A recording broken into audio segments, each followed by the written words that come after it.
جلیں گی علم و عمل کی شمع ہدایت النور کے ہی دم سے۔ شروع اللہ کے نام سے جو بہت مہربان نہایت رحم والا ہے۔ الذين آمنوا كتب عليكم الصيام كما كتب على الذين من قبلكم لعلكم تتقون۔ سورہ بقرہ کے اندر اللہ رب العزت کے ارشاد گرامی ہے کہ ایمان والو تم پر رمضان مبارک کے تمام روزے پہلی تاریخ سے لے کر آخری تاریخ تک یہ روزے تم پر فرض کیے گئے ہیں۔ یہ صرف تم پر ہی فرض نہیں کیے گئے، ان کے فائدے کو اور ان کے اجر و ثواب کو دیکھ کر اللہ پاک نے تم سے پہلے امتوں پر بھی یہ روزے فرض کیے تھے، اور یہ اس لیے فرض کیے گئے ہیں، یہ نہیں سمجھنا کہ یہ مشقت والا کام ہے، محنت والا کام ہے، مشکل ہے، آسانی سے نہیں ہو سکتا، اللہ نے اتنا مشکل حکم کیوں دیا، بلکہ یہ دیکھنا کہ اللہ نے اس میں بڑا راز یہ رکھا ہے کہ اس کی برکت سے اللہ پاک تمہارے اندر تقوی پرہیزگاری پیدا کرے گا، اللہ پاک اس کی برکت سے تمہارے اندر جنت میں جانے کی صلاحیت پیدا کرے گا، تمہیں جنت میں جانے کا مستحق بنائے گا، اور اس کی برکت سے اللہ پاک تمہیں جہنم سے نجات دلائے گا۔ جس مسلمان کا بھی یہ جذبہ ہو، یہ ایمان ہو، یہ عقیدہ ہو کہ اللہ مجھے مرنے کے بعد جنت نصیب کرے اور جہنم سے نجات دے، وہ کبھی بھی رمضان کا کسی حال میں بھی ایک روزہ ترک نہیں کرے گا، نہیں چھوڑے گا، بلکہ ہر حال میں وہ روزہ رکھے گا۔ ایک مسلمان عاقل اور بالغ ہونے کے بعد مرد ہو یا عورت ہو، اس پر جس طرح نماز، جس طرح زکوٰۃ فرض ہے اسلام کے بنیادی ارکان میں سے، اسی طرح رمضان مبارک کا روزہ بھی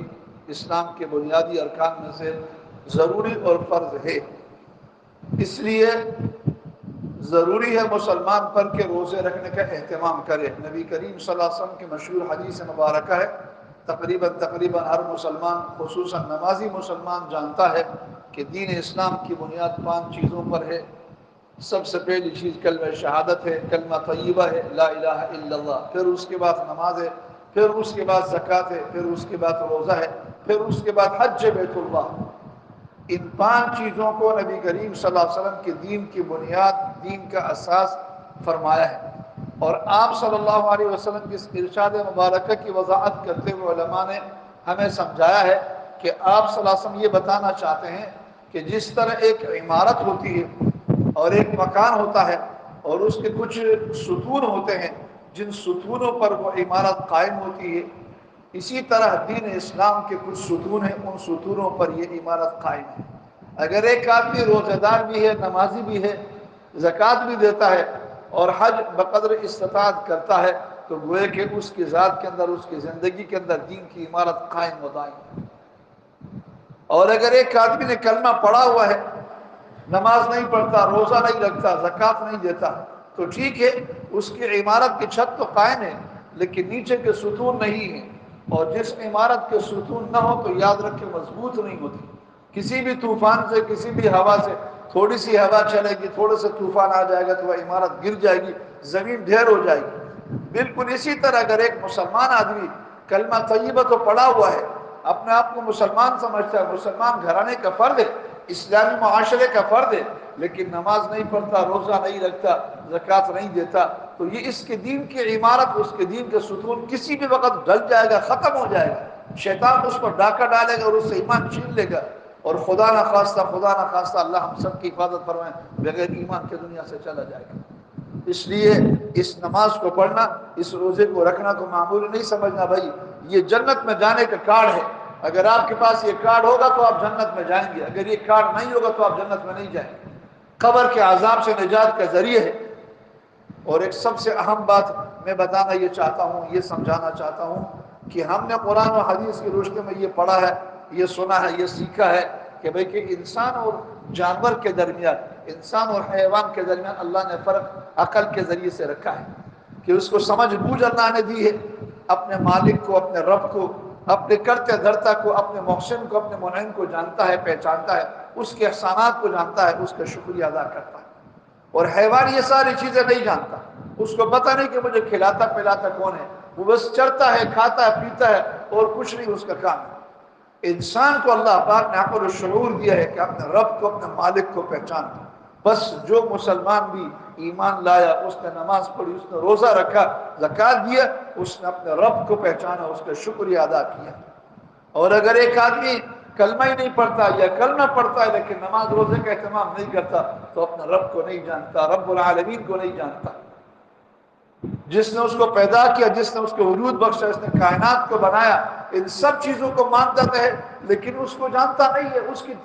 اس کی عبادت نہیں کرتا، اس میں اور جانور میں پھر کوئی فرق نہیں ہے۔ ابھی میں کتنا ہی اچھا کپڑا پہن لوں، کتنا ہی خوبصورت اور حسین جمیل بن جاؤں، کتنا ہی اچھی خوشبو استعمال کروں، مجھے ملک میں کتنا ہی بڑا مرتبہ مل جائے، اگر میں مسجد میں آ کر سجدہ ریز نہیں ہوتا ہوں، میں رمضان کے روزے نہیں رکھتا، میرے اور کتے کے درمیان کوئی فرق نہیں، اس لیے کہ وہ بھی کھاتا پیتا ہے، میں بھی کھاتا پیتا ہوں، میں بھی جانور ہوں، وہ بھی جانور ہے۔ میرے اور اس کے درمیان فرق یہ ہے کہ میں اللہ کے حکم کو پورا کرتا ہوں، میں روزے کے وقت روزہ رکھتا ہوں، نماز کے وقت نماز پڑھتا ہوں۔ یہ ساری چیزیں ایک مسلمان اگر کرے گا تو اس میں اور جانور میں فرق ہوگا، اس میں اور اس میں حیوان میں فرق ہوگا، اگر وہ نہیں کرے گا تو اس میں اور جانور میں کوئی فرق نہیں۔ قرآن کریم میں اللہ پاک نے کافروں کے بارے میں فرمایا اولئک کالانعام بل هم اضل،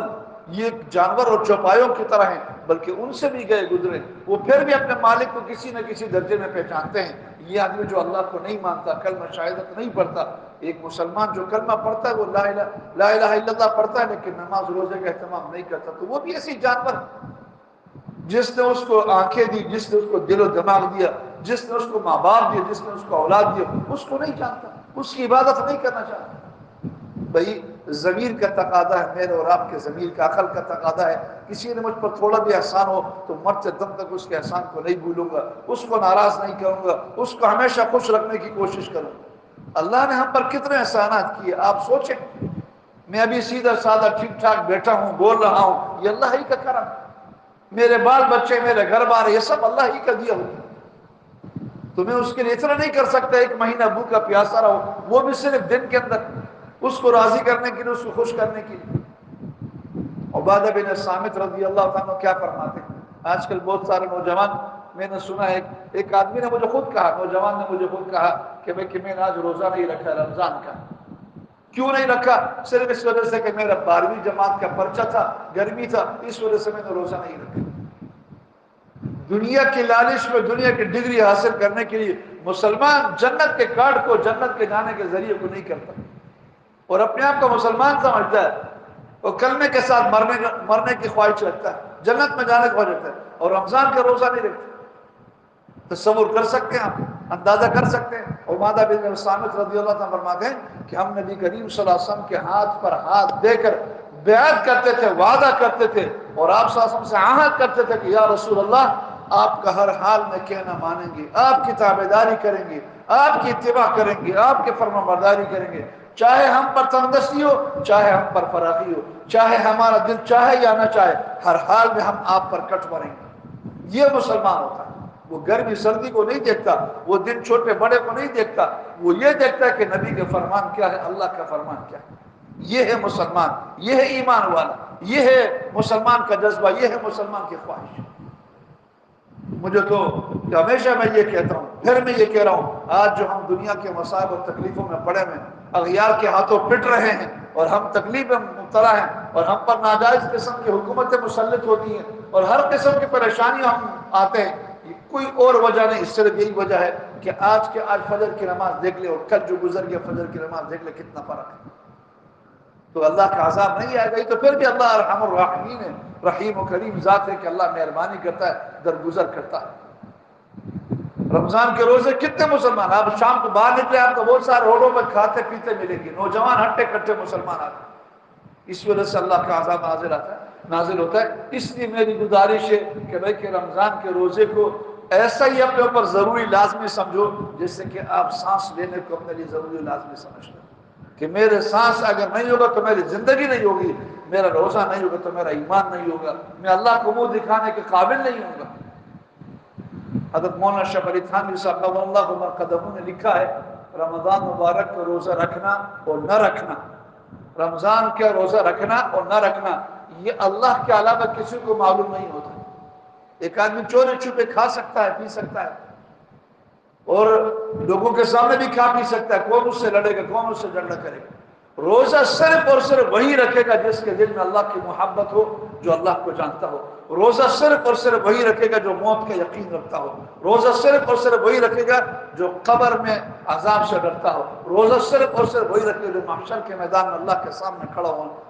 ہونے کا خوف رکھتا ہو۔ بس ہم سب کو دل میں جاننا چاہیے اور غور کرنا چاہیے، کیا میرا یہ احساس ہے، میرا یہ شعور ہے کہ میرا بھوکا پیاسا رہنا صرف اور صرف اللہ کے لیے۔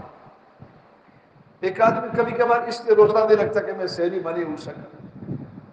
بھائی آپ نے اس لیے روزہ رکھا کہ بھئی کہ سحری کھائے، سحری آپ نے کھائے، آپ نے تو روزہ اس لیے رکھنا ہے کہ اللہ کو راضی کرنا ہے۔ سحری میں اٹھ سکے یا نہیں اٹھ سکے، راتیں بڑی ہو چھوٹی ہو، دن بڑا ہو یا چھوٹا ہو، آپ نے اللہ کو منانے کے لیے روزہ رکھنا ہے۔ اس لیے کبھی بھی یہ نہیں سوچنا، کبھی بھی یہ آپ کے وہم و گمان میں بھی نہیں آئے کبھی کہ میں رمضان کا روزہ نہ رکھوں۔ جب سے آپ کو عقل و شعور ہے، جب تک آپ کے اندر روح ہے، آپ کی سانس جاری ہے، آپ کو رمضان مبارک کا روزہ رکھنا فرض لازمی ہے۔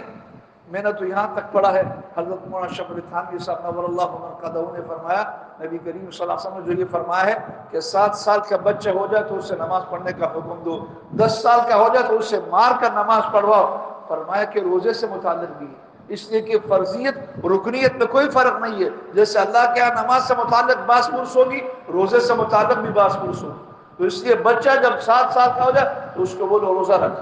اور 10 سال کا ہو جائے تو اس کو پابند کرو کہ بھئی کہ تم نے بھی روزہ رکھنا ہے۔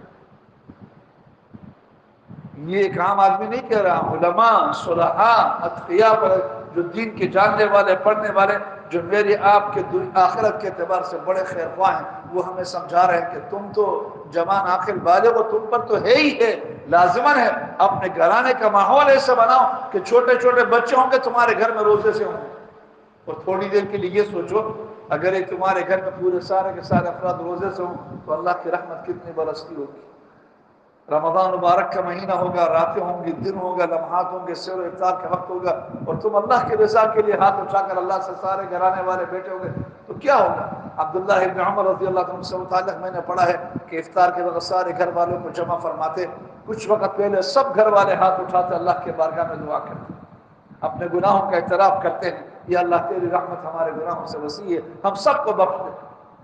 اللہ ان سب کو جنت میں ایک جگہ جمع کرے گا جس گھرانے کا یہ ماحول ہوگا، سب کے سب روزے سے ہوں گے، سب اللہ سے مانگنے والے ہوں گے، سب اللہ کی مغفرت چاہنے والے ہوں گے۔ اللہ اسی رمضان کی برکت سے، ان روزوں کی برکت سے صرف ایک کو نہیں بلکہ پورے گھرانے کو اللہ پاک جنت میں اس طرح جمع کرے گا، اس طرح کھایا پیا کرے گا۔ یہ انسان کی زندگی کیا ہے؟ 60 سال ہے، 70 سال ہے، پھر چلا جائے گا۔ یہ چند دنوں کی، چند سالوں کی زندگی اللہ کی راہ پر قربان نہیں کر سکتے جس نے ہمیں سب کچھ دیا۔ اللہ مجھے بھی اور آپ کو بھی عمل کرنے کی توفیق عطا فرمائے۔